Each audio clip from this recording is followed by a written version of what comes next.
ನಿಮ್ಮನ್ನ ಯಾರಾದರೂ ಯೂಸ್ ಮಾಡ್ಕೊಳ್ತಾ ಇದ್ದಾರೆ ಅಂತ ನಿಮ್ಗೆ ಅನಿಸ್ತಾ ಇತ್ತು ಅಂತಂದ್ರೆ ಅವರಲ್ಲಿ ಈ 5 ಗುಣಗಳನ್ನ ನೀವು ಕಾಣಬಹುದು. ಮೊದಲನೇ ಗುಣ, ಅವರಿಗೆ ಕಷ್ಟ ಅಂತ ಬಂದಾಗ ನೀವು ಸದಾಕಾಲ ಅವ್ರಿಗೋಸ್ಕರ ಅವೈಲೇಬಲ್ ಇದ್ದೇ ಇರ್ತೀರಾ, ಆದ್ರೆ ನಿಮಗೆ ಕಷ್ಟ ಅಂತ ಬಂದಾಗ ಅವರು ನಿಮ್ಮ ಹತ್ರನೂ ಕೂಡ ಸುಳಿಯೋದಿಲ್ಲ. ಇನ್ನು ಎರಡನೇ ಗುಣ ಇದೆ, ಅವರಿಗೆ ನಿಮ್ಮಿಂದ ಏನಾದರೂ ಬೇಕೇ ಬೇಕು ಅಂತಂದಾಗ ಮಾತ್ರ ಅವರು ಸಾರಿ ಪ್ಲೀಸ್ ಅನ್ನುವ ಶಬ್ದಗಳನ್ನ ಬಳಸ್ತಾ ಇರ್ತಾರೆ. ಇಲ್ಲದೆ ಹೋದ್ರೆ ನೀವು ಅವರಿಗೆ ಯಾವ ಲೆಕ್ಕಕ್ಕೂ ಕೂಡ ಇರೋದಿಲ್ಲ. ಇನ್ನು ಮೂರನೇ ಗುಣ ಇದೆ, ಅವರಿಂದ ನಿಮ್ಮ ಮನಸ್ಸಿಗೆ ನೋವು ಆಗ್ತಾ ಇದೆ ಅಂತ ಗೊತ್ತಿದ್ರೂ ಕೂಡ ನೀವು ಸುಮ್ಮನೆ ಇರಬೇಕಾಗತ್ತೆ.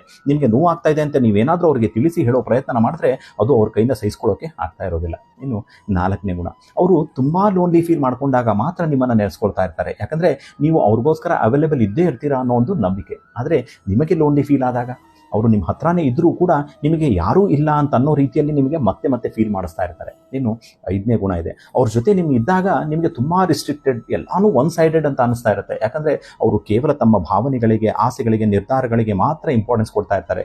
ನಿಮ್ಮ ಭಾವನೆಗಳಿಗೆ, ಆಸೆಗಳಿಗೆ, ನಿರ್ಧಾರಗಳಿಗೆ ಅವರು ಯಾವುದೇ ಇಂಪಾರ್ಟೆನ್ಸ್ ಕೂಡ ಕೊಡ್ತಾ ಇರೋದಿಲ್ಲ. ಹಾಗಾಗಿ ಈ 5 ರೀತಿಯ ಜನರನ್ನ ನೀವು ಕೂಡ ನಿಮ್ಮ ಲೈಫಲ್ಲಿ ಫೇಸ್ ಮಾಡಿದ್ರೆ ಕಮೆಂಟ್ ಅಲ್ಲಿ ತಿಳಿಸೋದು ಮಾತ್ರ ಮರಿಬೇಡಿ. ಎಲ್ರಿಗೂ ಒಳ್ಳೇದಾಗ್ಲಿ.